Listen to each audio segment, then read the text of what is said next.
now. Does it show up your end, Chris, when we're going live? Does it say like the 3, 2, 1? Yep, It doesn't, does absolutely it? does. Or does Yeah, it? it goes Yeah. 3, 2, 1. Yep, like a countdown. Yeah. I'm just curious if it done that. But yeah, we're back live talking about SEO testing today and why you need to constantly test, which is something that this guy does a hell of a lot of. So we're going to be talking a bit about SEO testing and answering any questions you've got in general about SEO and so on and so forth. But before we do that, the channel is sponsored by the news guy, Mr. Randy, who's above Chris there. I'm sure he needs no introduction, but I've got to do it anyway. His link is below if you're interested in PR services. He's a great guy, great deliverable, and someone who's been in the industry for a long time, delivering great results. So check him out. And hello, Randy, if you are there. I know he normally comes in and says hello. There he is. As always comes in and double checks that I'm actually promoting. I'm only kidding. I don't know if that's the case. Yeah. But no. He's we just came off a mastermind. On a Wednesday, I've normally got my mastermind and then straight onto this. So I always say to the guys, pop over and if you know you've anything you want to ask Chris or whatever. So he always does, comes and shows a bit of engagement, which is always important. But Chris, whilst we're waiting for people to come in and ask their questions, SEO testing, I know you are a big tester, testing all sorts of weird and wonderful shit. Some good, some bad, and true. so on. But how important, in your opinion, is testing, and how often do you test? And also, you must have done a lot of jackass tests that Tons. aren't actually really worth testing, if that makes sense. How do you pick what you test? Because obviously there's a million and one things you could test, but how do you decide I want to test this because of why? I'd just like to understand your thought process. Either there's only two things usually that pop up now. It used to be, hey, we'll test anything, right? Just for fun, just to do it. But now it's either off the back of I've heard either someone in the group or I see a course or a training or a methodology or somebody's trying something and I'll try to jump in front of it and do it first to try to figure out, is there anything here? And the other piece of it now is knowing the answer before we sell something. Is why I primarily do something now. Can this give any type of plus to the marketplace? Is this going to help a client? Will it help me? Will it help anybody in the group? Can it help somebody? So now the testing isn't just a test and just to be like, they call it, what is it? Like brain orgasms or whatever. Like instead of just like to stimulate me just to have fun, now it's more towards, can it help a client? Can it help the clients for the guys in the group? Is it something that can propel me? That's the primary focus now. Yeah. That's it. But yeah, as far as the jack-legged testing, you never know until you almost get done. But I've had a lot of failures without any doubt. There's way more, hey, this didn't pan out to anything, than there is, hey, oh, you got something here. Yeah. Like most stuff is a failure. If I could ask you for one, has there ever been a test where you've tested something thinking that something would work really well and you're just like, the SEO world is full of bullshit? Someone or the SEO community in general saying this works amazingly well, this moves the needle, and then you've tested it and you've been like, there's absolutely no substance to this. Is there one thing where you can say categorically, people have been saying this, but that doesn't do shit? I mean, recently? Yeah. Or whenever, over the years, whatever.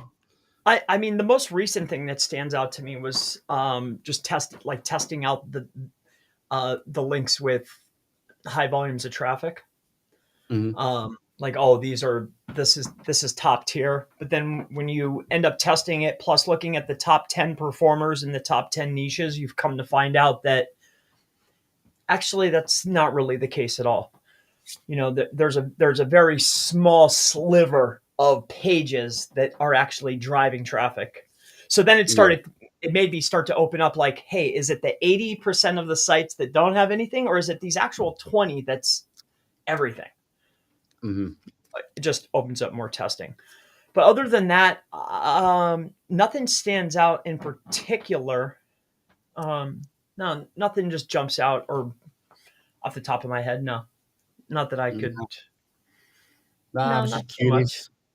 Just curious. There never was. But yeah, I think testing is something most of us have as SEOs, just shiny object syndrome. You just want to test shit. You just want answers and to root around in the mud to find out the why these things are happening or working or whatever. So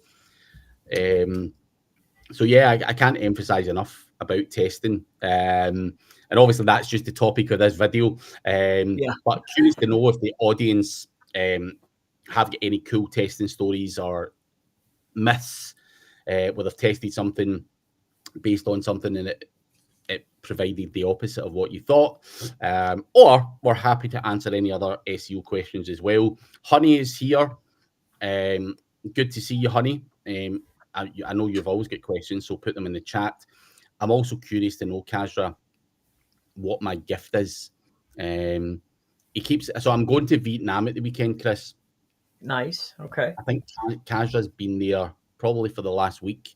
But he done this in the Philippines. He's like, Craig, come quicker and all that stuff. And I'm like, nah. I'm quite happy in Dubai. It's sunny here. It's warm. It's chilled. And then you go over there and it's pissing the rain and there's fucking dead dog in the street and all that stuff. So I don't know what my gift is, Kazra, but if it's any dead You put dogs, a hat there. Yeah. Is it a hat? Could be a hat. But when I went to the Philippines, what hotel did you stay in again, Chris? Oh, no, you stayed in a different one. Yeah. So I took this hotel, and apparently it was a really nice hotel. And Kazra went a day before me, and he's like, dude, this hotel is really bad. And I'm like, can't be that bad. Dead dogs in the street and everything, man. I've never seen anything like it. So I now dread to think what gift awaits me in Vietnam now, because that dead dog has literally scarred me. Yeah, that's a wild place. That's a wild place. Did you see that in the Philippines? Not dogs, but defecation in the streets, without any doubt. You know, driving to because I went to the budget option for rides from the airport, and then just pull over and just do their duty, get back in the car. Okay, where are we going? You know, I thought that was pretty wild. Oh, here's another quick one where I was like blown away. Like, oh my gosh, we're driving. This was another time. And when I get in, the kid has like a Game Boy and he's sitting on the dash, right? And that's when I get in the car. I'm thinking, you know, kid's bouncing around the car. This is normal activity for a child, right? Dude, the little boy just chilled on the dash the whole time, like just chilling, laying down, playing the game. Like I was like blown away by this. So there's just wild stuff that if it's wild to me, it's wild. You know what I'm saying? Like pulling over on the side of the road and drop a deuce in the middle of the sidewalk. That's crazy. That's like, what are you doing? So I thought those two things stood out to me in the Philippines.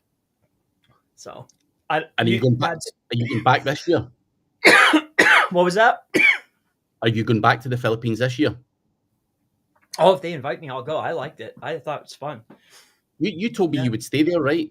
Did you tell I me would definitely stay there? You'd be like, this is the first time I wasn't feeling it. The second time, once I knew the lay of the land, how to get around, you know, I figured out everything. And then I realized, you know, it's just like being in Philadelphia. You could be on this street and you're like, oh gosh, where's my car? But the next street over is like paradise.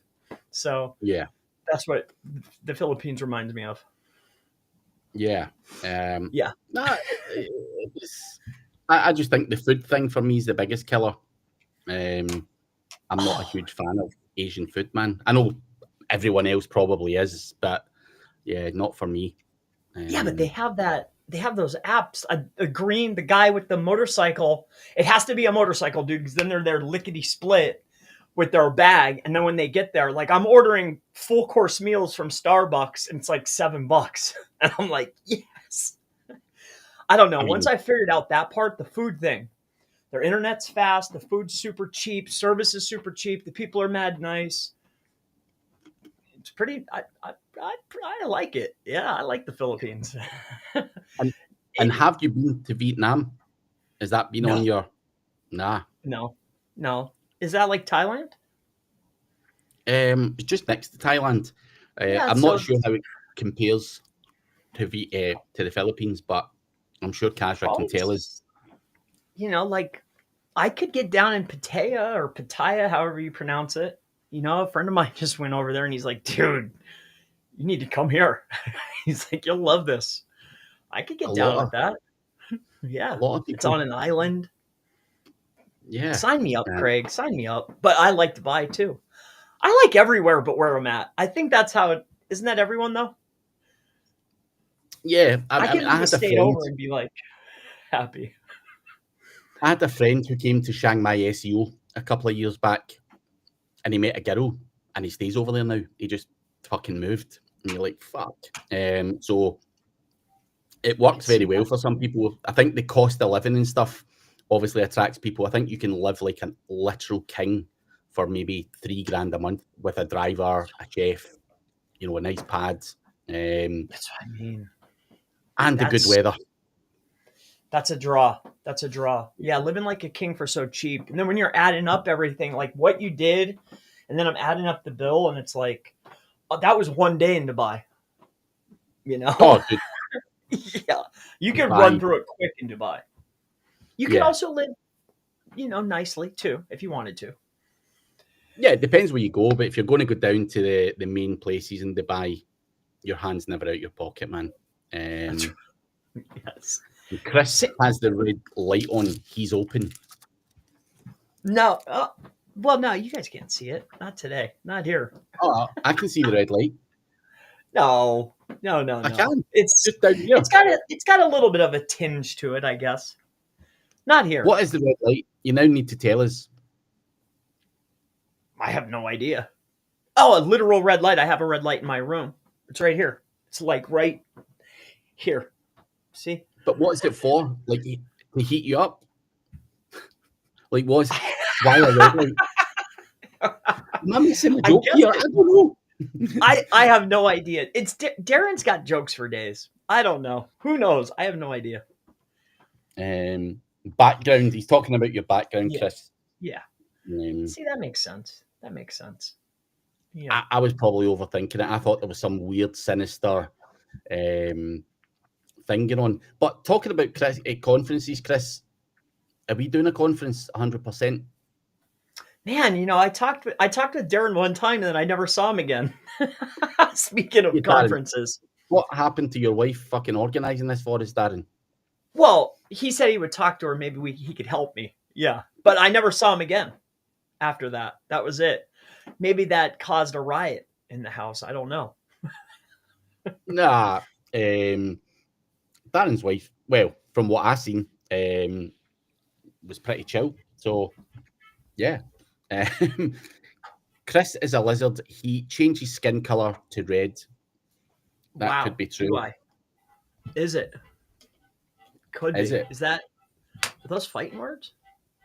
You I threatening don't know, me? Kazra. Is that fighting words? You can never tell with Kazra. Yeah. But guys, questions. Ask us some questions. We need questions rather than talking general garbage. Any SEO, digital marketing related questions rather than red lights and Lizards. Uh-oh. Nestor.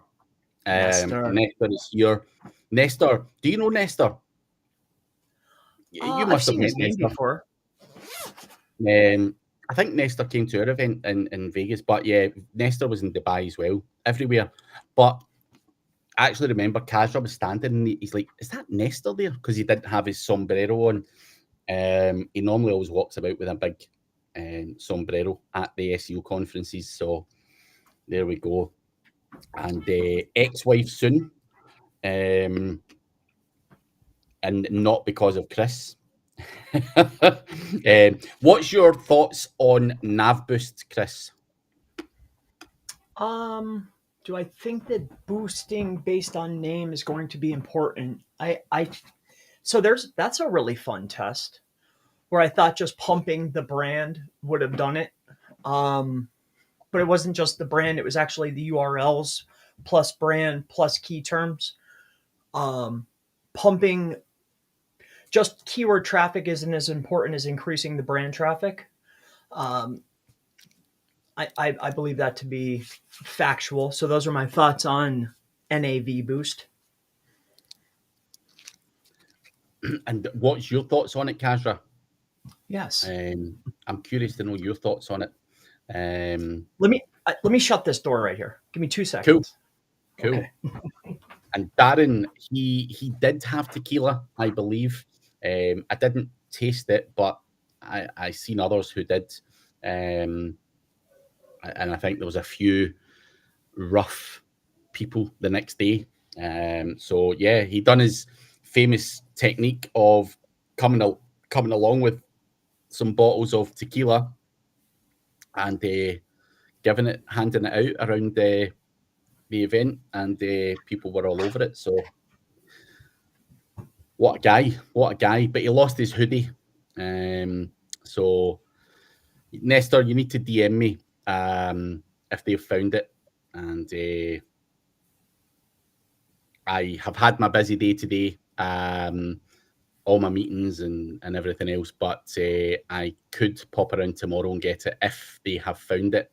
So let me know in the DMs. But guys, keep your SEO questions coming.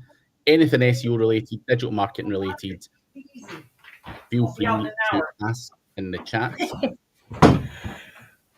Oh man. Storage few. Man, what's going on lately, Craig? Are you phasing me out here? I wish. Nah, not at all. I don't know why are people not asking questions? People are there and they're not asking questions. Do you ever get that in your mastermind, Chris, where you ask people like, anyone get any other questions? They're like, nothing. All the time. But they'll hang out as long as I keep having something. It's easier to answer the questions, right? Yeah. It's, I mean, I have my own thoughts, but like what I'm interested in, I've realized not always everyone's interested. Like the past testing I was trying to boost up on Apple Podcast. And I noticed that they were having these VED functionalities within Google for like best podcast and like podcasting. And I was like, hey, I figured out how to boost it up on Apple, but I can't figure this Google system out. So I was working on that for like 2 weeks. And then I did like a little, like a poll of the group, like, do you care? No. Do you care? No, actually. Do you care? No. I'm like, shoot, wasted 2 weeks doing this. You guys don't even care. So that was, fun. I like answering questions though. Yeah, answering questions. I think for other people, out with their perspective, we don't know what you don't know. So trying to, and you talk to that many people and you do that many different things, you can't remember what you actually fucking have said on this compared to maybe what you said in a podcast as well. So that's why I think questions always work, because like I say, you don't know what someone doesn't know, and I think sometimes you get asked really basic questions, and those are also fine. People go, what is this, what is that, and you're like, fuck, dude, you didn't know that. But yeah, everyone's at different stages. But Nestor has a question. Have you tried de-ranking a page from the SERPs? Negative SEO. Can you share some ideas? So have you ever successfully de-ranked a page from the search engines? Like, what do you mean by de-ranked first and foremost, Nestor? Do you mean get it de-indexed, or do you mean push it down the rankings? Because I do a bunch of reputation management stuff and have done for years to push down negative stuff and protect someone's brand. But de-ranking a page from the SERPs, have you ever done that, Chris? Or I tested might know it? somebody who has. Yeah. Yeah, like I've seen other people do it in the past. See, but I had a really hard competition. We were doing Andy and I were joking around back and forth. There was like a competitor and they were doing service tab and we were able to pull a 500, but the problem is like keeping up with it, or like say if I'm able to error 500 somebody's page, like they're able to fix it faster than I can keep it down, if that makes sense to you. So from a website standpoint, like hosting companies and all these, like they got their stuff together. It's so much harder. Now, in recent times, I saw somebody else able to take people out of what is called the pro list. So I found that Maps, because it's a completely different product, plus I think there's, it's just one product, you're able to fluctuate that a lot easier. So I was able to see somebody manipulating that quite easily, for sure. I saw somebody in a testing group that actually showcased that, and that was pretty interesting. They're very touchy in Maps. But as far as the website, I saw somebody doing something there, but it's just too much work. It's too hard. You run out of IPs. Like you can't send enough. Like the old tactics, the stuff that we know, that I know, I can't do it anymore. I did it for a day. One day we got them. I don't know if that hurt them. Does that matter? Probably not. Yeah, they were right back up like that night. I think as well, Nestor, I had a friend and he wanted to know, he's an SEO guy, this friend, and he wanted to know if anyone had ever successfully got a URL de-indexed that was on a national newspaper, because obviously there was a negative article, and he's like, I want to know how I can get that fucking thing de-indexed. And he never got the answer. And this guy's a fairly experienced person at that. I just think there's two, especially when it comes to where the, what that website is, if it carries a lot of power and has a lot of trust and authority, your chances of being able to damage that are pretty slim. Highly unlikely. Unless you're some cyber hacker or something. You might be able to push it down, but still, if it's super authoritative and it's been there forever, that's hard. Yeah. That's a tough one. That's tough. So no, Nestor, is the answer. We can't share too much ideas. All I would really say is try and focus and pushing stuff down. You can optimize and leverage websites with equal or better power than the one you're trying to beat. Parasite SEO, if you like, all of that goes into play when it comes to reputation management and leveraging platforms like Instagram, Twitter, LinkedIn, and stuff like that as well. Leverage the power they've got to push that stuff down.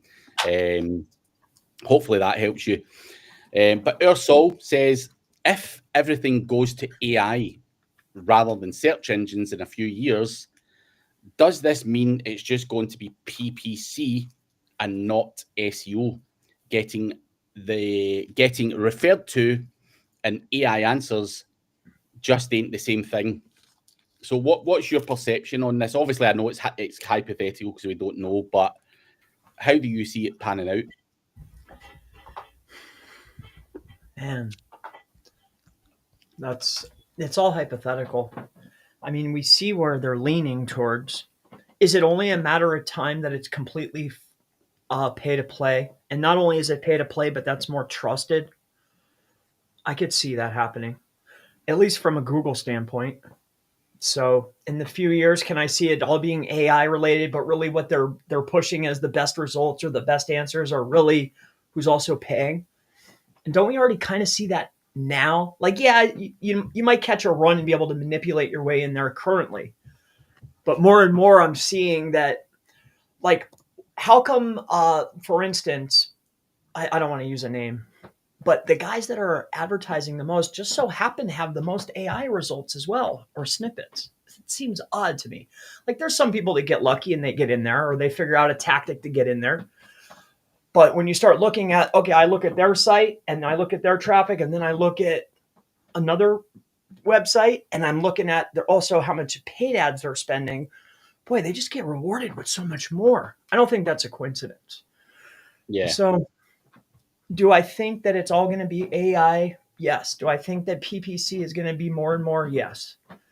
It's just a matter of time. How long has search been running? 20 years? 90? Yeah. We had a good run. You know, it's a hell of a run. You know, Yeah. I had a good run. But you never know. You never know. Things may change up. That's true. It's all hypothetical. That's true.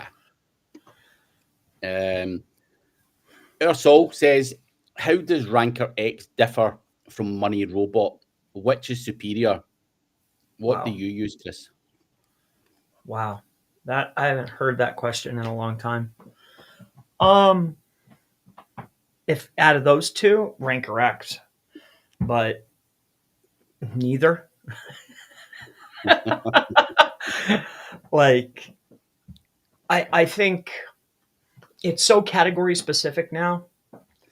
Like if I'm building a link and if I actually want to get a boost from a link, it's got to be category specific. I don't need to be pumping a bunch of traffic, but it better be in the link graph. So as far as those links are concerned, maybe for initial foundation link building, if in some rare case that the keywords that I'm trying to rank for, you know, I'm seeing these particular Web 2s or these assets that are showing up, Ranker X has a much higher probability of having more assets that are going to be rewarded than a closed system like Money Robot. So that would be my answer. But there you go. I don't use those, don't even show up in my repertoire at this current moment. They don't. Neither of those are what we're doing. I'm acquiring assets that are category specific to pump out homepage links. That's what we do right now. And then we run brand traffic. I'm looking to pump traffic and pump category specific backlinks that are high referring domain counts to get into the link graph. That's it. While pushing out as much highly relevant, highly optimized content as possible in the local markets. I've had far less success in e-commerce, affiliate. I like local markets currently. That's me though. Everyone's different. Randy makes a point. The web version of Money Robot is pretty good for basic things like helping to index pages, map embeds, and he's saying that Ranker X doesn't do map embeds. Would you use those tools at all for anything like that, Chris? Currently, that's not what I'm looking to do. Ranker X does allow HTML, so I find it hard to believe that it wouldn't allow me to put a map embed, but I could be wrong. I've been wrong lots of times. So would I use them? Not at this current phase of my career, I guess. No. Right. I've got a question then. So what are you using? As far as automated tools? Yeah. Not those two. I don't really, for client stuff or for fun? That's two different questions, right? Well, for fun? Make money. For client stuff, you know, obviously we don't want the stuff just to blow shit up, but you know, what would you use on a client if you had to use some form of automation? We acquire sites that are category specific, or I'm buying sites that are category specific, or buying links on sites that are category specific. If it's going to be for a link standpoint, if it's going to be for indexing, we have an indexing service. I found a much better way than I don't index in that sense anymore. Mm-hmm. So, you know, Google has a lot of ways to ingestion APIs. There's lots of them. And ingestion APIs could be utilized in multiple ways. You know, just because an ingestion API should be used for video doesn't mean I can't run content through there too. Just saying, just using that as an example. And Randy is saying SEO Neo is the bomb. the guys at SEO Neo are clever, and that, as I say, that is an alternative tool for that type of thing if you're looking for that. So, Honey is asking any AI SEO tool for local websites that you recommend. That is a kind of loose question, or very generic question. Like, what AI, what is it you're trying to do? And we could advise better from there. Is it to make an AI, a local website that, using AI? Is it for something else that's going to help you? Is it AI to do mass page, or what is it? Because my advice is there is no one tool does it all for you. You're going to use different tools to do different things. So yeah, let us know what you're trying to achieve, Honey, and we might be able to answer that better. Nestor saying, and for fun, Chris, so you mentioned tools that you would use on a client's website. What have you got in your repertoire, as you called it, just for fun? For fun, I still like GSA's tools. Website Submitter, I really, really like. That's a lot of fun. But not GSA link building, but they have one called Website Submitter, which is kind of like you can preset the sites. So the sites that are indexing or have value in Google's eyes change so rapidly that a set list isn't probably enough. So I like Website Submitter. If we're goofing around or doing mass co-citation, I still like GSA. Another really fun tool. I like those two. Those are really fun. Is Scrapebox in your repertoire? I like playing around with Scrapebox, yeah. But that's more for getting the comment links, though. Mm-hmm. But that goes back to category specific. Yeah.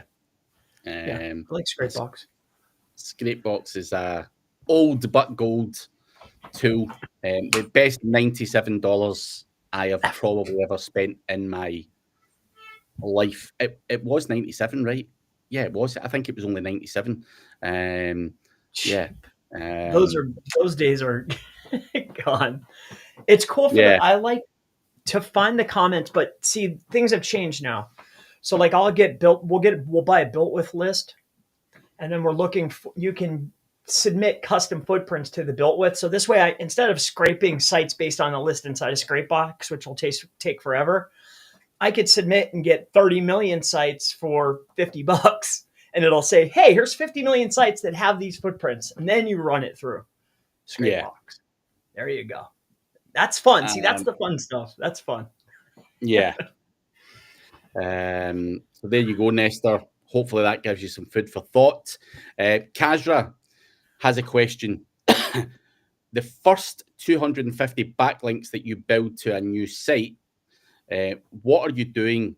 Wait a minute. First 250 backlinks that you build to a new site, what are you doing from an off-page SEO strategy? So depending on the niche, depending on the budget, let's just say that it's for law. Okay. I think first and foremost, I need to establish citations and directories, category specific and niche specific and geo-specific directories. That'll include paid. So that's one bucket. The next bucket that we're looking to do is I'm looking to acquire sites, 1 to 3 sites that I have full control over that have a lot of referring domains. So a mini net, if you want to call it that I control.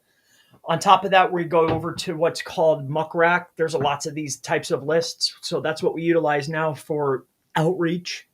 So we'll utilize Muckrack to get 1 to 10 links to the high commercial intent pages. So it's category specific, niche specific, geo specific directories and citations. We'll do our aggregators, usually 1 to 3 sites that we control to point to the high commercial intent pages. And then we start leaning on Muckrack to do our outreach. And then depending on their budget, every 90 days, we'll run a press release, general distribution. And that's the play. When it comes to Muckrack, obviously, those are high profile news journalists and whatever. Where are you pointing those links to? Just like the homepage, just to build up power to the domain. Unfortunately, with those types, you don't. I can ask very nicely, but generally they point them to the home page, the contact page. Sometimes they jip me pointed to a LinkedIn page. I get a little hot over that, but that's okay. We just take them off the list and we move on. But they point it to my most valuable page, which is the home page. But for link distribution, the most valuable page. So you don't really have the say, and that. That's a trick question, Craig. No. I'm asking it for other people, just so that they understand why it's been done. Because a lot of people always try and push to get things to their money specific pages, and I think with those you don't really have that control. You've got to suck it up. Suck it up, Palmer. Yeah. At first I was mad. Like when we not only did I have to invest the $5,200 every year, but then I couldn't pick anchor and or page. It's very sad. Very sad. So then I started dabbling. I went over to Prowly, then I tried out Cisions, and then I was handing out money to everybody. And then I came to the realization, oh no, this is how they do it. Yeah. What play with their rules? I'm surprised you never used the famous line of "You're either working with me or against me." I'm surprised that never came out at some point. Not on these. No.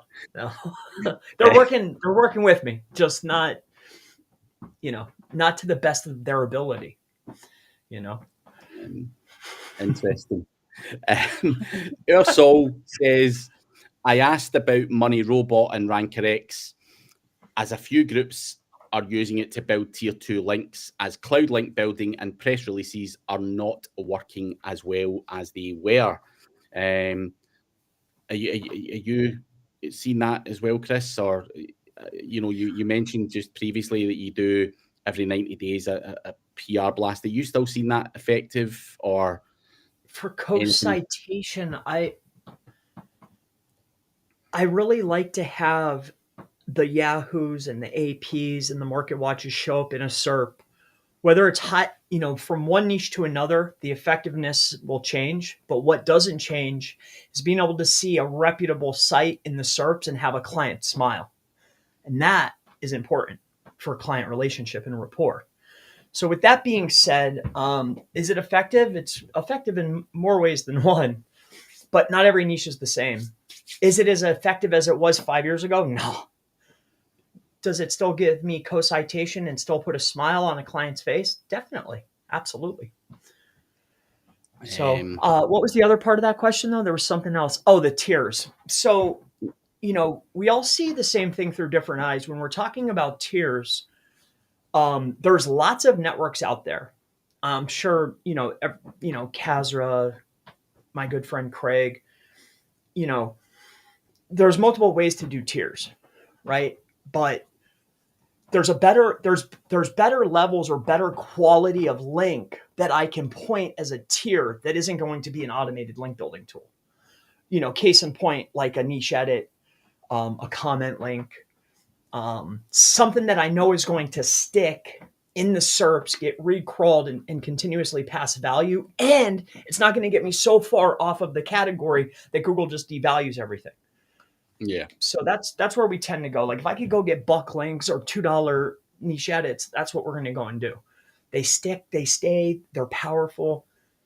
That's what we like. I'm aiming for them niche edits for the tier 2 or comments. Those comments index, baby. They stay indexed. They show up. They're powerful. Like people overlook them. Tisk tisk. But I'll never forget. A few years back, Chris Walker from Legit asked me to name the top 5 services that I use on his platform, and I done it. And I think blog commenting was one of them. And I seen in some of the forums and groups, people were laughing, going, "Fucking hell, is Craig still in 2008 and all that kind of stuff?" And you're like, okay then. Okay. Fair play if that's what you think, but yeah. I mean, when does a directive from the webmaster, when does Google ever listen to that? Yeah. I never. Follow, no follow. Is it category specific on a niche specific site that's high relevance and high power and it's indexed? That sounds like a quality link to me. Yeah.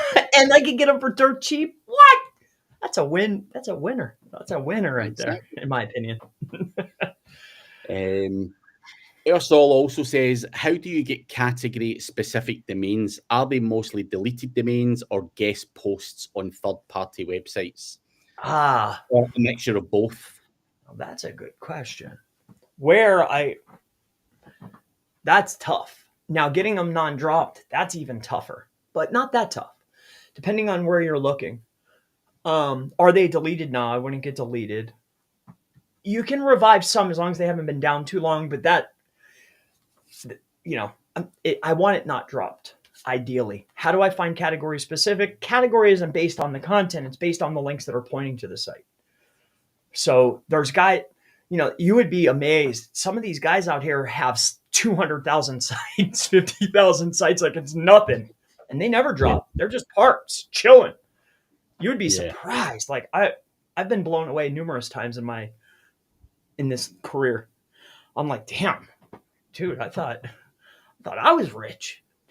No, not even close. So yeah. There's always someone doing way crazier stuff and bigger, faster, and more aggressively. So can't rest in your word. That's what I mean by rich too. Rich in like knowledge and what they're doing. It's like crazy. Like, nah, like, dude, there's way crazier stuff going on. But category specific, I'm looking for, hey, what niches did the top guys have?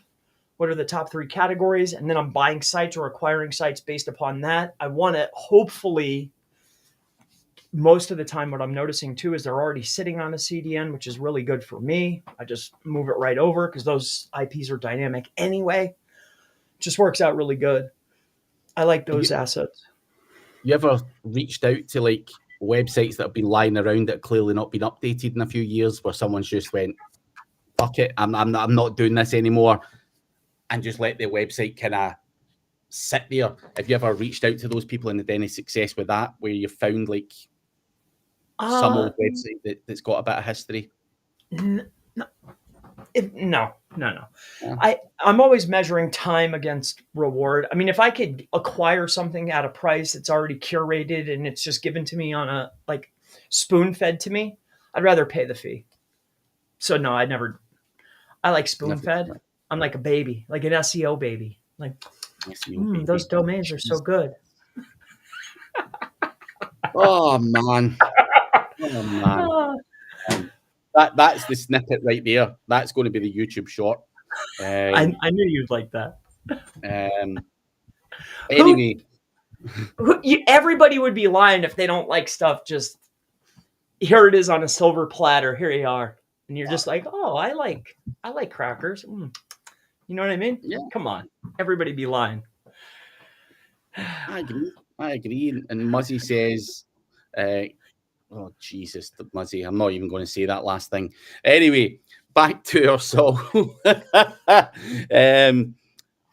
So, Muckrack, outreach to journalists. How do you convince them to link to you? Do you just pay them? That's actually a myth, Ursul. I used to think like that as well, where like these journalists must be taking some money for this stuff. They don't. Reaching out to the journalists, you've got to give them something of value. So when you're using Muckrack or any of the other kind of platforms to get the journalists' emails, that's one part of it. That's all that is. How you lay that on a plate to them, and like Chris just said there on the silver platter, you literally need to hand the journalist the platter, something unique, something newsworthy, something that they can literally copy and paste and put it in their website and take full credit for your really good article. Exactly. Exactly. Now, you can't just say, hey, dudes, I fancy a wee link in your page. You've got to basically say, I've got this story and here it is. And even if you pitch them the story, they might only take a quote from it. and they don't even reply to you saying, there's your link. You've then got to set up Google Alerts to see if that person has actually placed your link. That is how lazy the journalists are. They don't even reply saying, thanks for such a great article. You've done my job for me. Here it is. That they don't even have the courtesy to do that. Well, certainly not in my experience, Chris.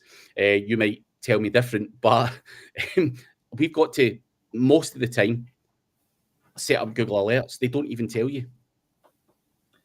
Might be different in America, but some assets. When we got onto Martha Stewart, it was that case. Depending on the site, like This Old House, Martha Stewart, those types of sites usually maybe get an attaboy, but usually they'll just steal a quote. Yeah, I've gotten attaboys, so I'm happy with that. But has any journalist ever said, dude, send me 500 quid and I'll make this happen? Not through that platform, no. Never. No. Yeah, I've never had it. I mean, I've had people asking for money for stuff, but lots of times. Yeah. Certainly not the journalists. Have never actually said, I want X, Y, or Z. Not through there. They're on other platforms, kind of, but not just direct like that. No, never. No. I wish it was that, that would be cool. I want somebody to give me the list of, like, I'm just using these hypothetically, like the USA Today or Cosmopolitan, and they just give me a list of, here's the price for homepage. Mm-hmm. That would be cool. Yeah. I would like that. That would be amazing. Have you ever had your hands on a list that looks like that? Never. No, not homepage. No. Like, do you have your hands on a list such as this? Yeah, no. I would love to see it if there is one kicking around. That's why I'm asking. I'm like, surely not. No, never. No one's given I've seen lists where it's like outrageous sites, but then when you start looking around, it's the outrageous sites that everybody has. Yeah. The real placements come from getting quoted and then you get submitted. Like you just, it almost feels like luck in a sense. I think it's a numbers game. One of the other things I would add to this also is, if what I done, it wasn't Muckrack, it was what's the name of the UK one? Oh God, Roxhill. What I was doing was reaching out through the platform itself, not realizing that 99.9% of the outreach that I was doing was landing in the journalist spam box. It's all about email deliverability. Don't use the platform itself. Make sure you've got warmed up accounts and so on and so forth. For me, when you're doing that type of outreach, deliverability is the missing piece of the jigsaw that not many people like to talk about. And that's obviously disheartens you as well when you're working hard and 99.9% of the stuff's going into someone's junk folder. Very quickly you're going to say, fuck this doesn't work, and move on to something else. So, and it has to be individualized per business. Yeah. Like, you can't just be all from Craig's marketing team. It could be team at whatever business, but it's got to be. Yeah, that sucks. A lot more work, which is how, I could see how people get to these price points. And then I see other guys where they're getting full featured articles. I still don't like the work required for that. I'm not a fan of that. I'll take a link placement. I'm good, for me. I just don't like the price point. That's all. Full featured article is just a ripoff. No one's reading it. No one cares. You want the nobody link value. Cares. That's it. I just want that link. Like, yeah, I guess there's value depending on who you are, but not for me. I don't want to pay that price. You've got, like you say, if you pay out something and it's just an ego thing because you've seen your face in some meaningless paper. Whatever. I mean, who's kidding who? Unless you're trying to kid on you something you're not to your mates down the pub or something, whatever. But Yeah, no one's reading that garbage at all. So certainly not worth the price point. Save some money. But any last questions, please do put them in the chat. I know Darren Muzzy has had to bail out. Good to see you guys. See you tomorrow, Chris. See you tomorrow. But any last questions before we do wrap up, please put them in the chat. It got a little bit warmer, but yeah, I need to try and figure out. I don't know if it's the time thing, Chris. You know how we've stuck to this time? I don't know if that... We moved to 11. Yeah, 12 was... It just seems... And then last week we took off. It's, you know, lack of consistency on time. Yeah. I don't know. The orange and red background or orange and black background could be it. I don't know. Are they sick of us? It can't be market saturation. I don't believe in that. Nah, they're not sick of us. I genuinely don't believe people are sick of us. I think it may be timing, lack of consistency, probably both. But curious if anyone is there. Does this time work, or would you prefer if we went back to the old 12 noon Eastern time or 5 p.m. in the UK?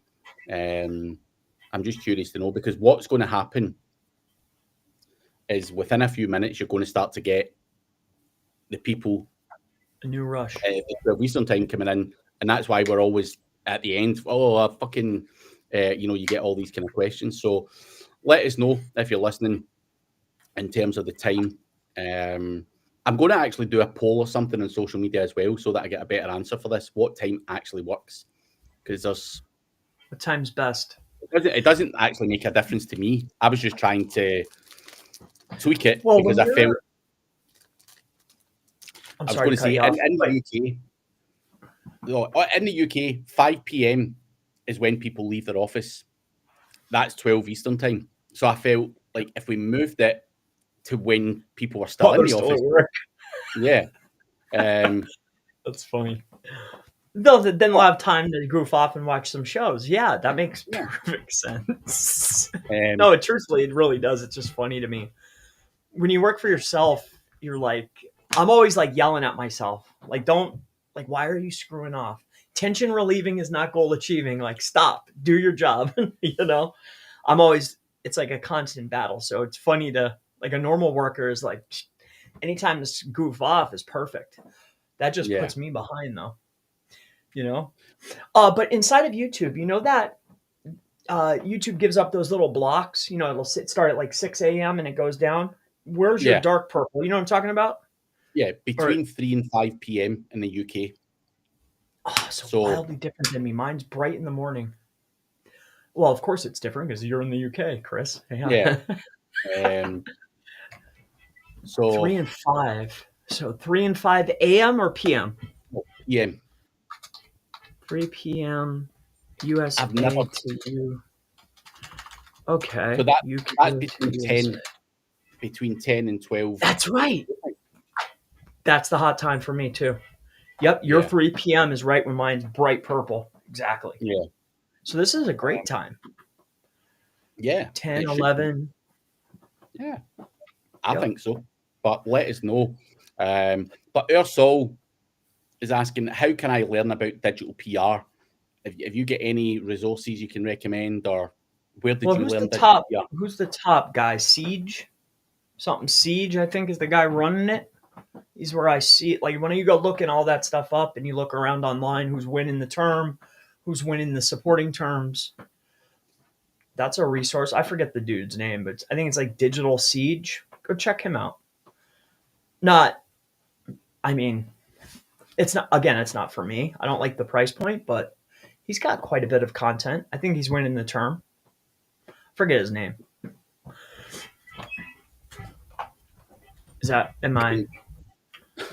I might even got the URL wrong. Actually. Something like that. I've none, Kazra. None. No. I knew it.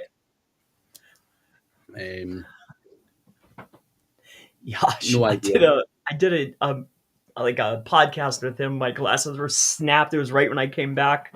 That was fun. I had a lot of fun with that. Good guy. Nice background, Chris. Thank you. Finally, you changed it. Young Yash there. Sol is saying 12 noon in the USA is better as people are on the break, and that's 5 p.m. UK time. So people are finishing work, and most people are freelancers, so we'll watch it in the last hour as a wind down. So should we, for next week, do back to the 12 Eastern time? Yeah, it's the middle of the day for me. That's 12 is good for me. Whatever you want. Yeah, we'll try it. Go back to 12. that time to see if that makes a difference. Oh, I see. But did you move it up so that way, as soon as you were done with the mastermind, it was boom, do this, and then you had the rest of the day free? No, it doesn't make a huge difference to me. I just felt 5 p.m. It was because of the time change. So when the clocks went back in October or whenever it is, you guys are always slightly later in the US. And what happened is when it went back here, we in that week we got a whole bunch of faces that I hadn't seen in a while, and I'm like, oh, maybe it's because it's an earlier time. Yeah, so makes sense. You win some. Noon's a winner. No problem for me. This whole window right here is great. Wednesdays, that's Craig Day, so I'm good. In the morning time, I take care of client stuff, so I'm golden. Cool. Well, we'll go back to noon for next week and see how that goes. Do you think this could be good to have on tape? What's your opinion of running ads to your actual YouTube channel? Do you think it jacks up the channel? I think it screws it up. I think it screws it up bad. When you start running 100, 200,000 through it, it screws everything up, in my opinion. Did you see the same thing? I've not done it for a while, to be fair. When you're talking about ads, you mean Google ads to your YouTube channel, right? Not YouTube ads to your channel. Well, both at the same time. So it's both at the same time. But yeah, but YouTube too, like running it inside of Shorts, running organic to the page. It's just like, man, it just hurts the organic. Here's my thing, Chris. If you're trying to force people onto your videos or onto your channel that maybe don't really want to be there, it's going to fuck up your engagement. So of course it's going to damage your. That would be common sense for me. Like if you're sending a whole heap of people on there, and you're sending 100,000 or 200,000 on there, and they don't fucking know you and they don't care about what you're saying, then that's a massive negative signal, because we know that YouTube is all about engagement and stuff like that. So I think that would make perfect sense to me. I think it would be crazy to run those numbers. Yeah, but while you're running true. That makes, is a hindsight or 2020 vision, that makes perfect sense. It seems logical. But while you're pumping, everything just takes off. Yeah. It's like, if you're going to start, you can't stop. Yeah. If that helps anybody, like, do not shut anything off. Dude, that's the same in TikTok or whatever. The minute you start paying for ads, your organic reach is screwed. They expect you to continue to pay to play. That's what they want. They want suckers who are driven by those numbers. And for me, I think they all do that. So, well, yeah, but everything, once you put your foot on that gas, sales go up, or engagement goes up, subscribers go up, everything just explodes. But like, to retain that dollar flow, it's just, when you get to the end of the year and you're looking and you're like, damn, spent some serious coins here. Yeah. It's like, dang, just so, yeah. If that's a lesson for anyone, if you're going to put your foot on that gas, do not take your foot off. Yeah. Or just don't do it at all. But okay. Yeah. It's up to you. One last question. Effective AI content detector tool. Is there one out there where you go, that's super solid? here's what I know. I could probably rattle off some. However, if there's one that everyone's flocking to, the very next step is there's going to be a guy like Craig or Kazra or me that figures out how to beat it. So I wouldn't look for that. I would just look for good readability, good optimization. You know, it's up to you, my friend.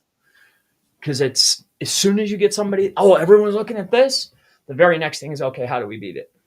Yeah. So that's my opinion. I try not to mess with that stuff. Yeah.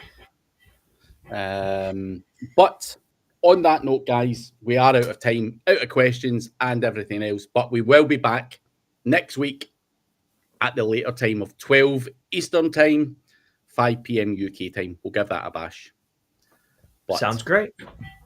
Do check out Randy, the link below, and check out this guy over on Chris Palmer SEO. Just search for him, YouTube, website, whatever. It's there. I'm sure you'll find them. So speak to you next week, guys.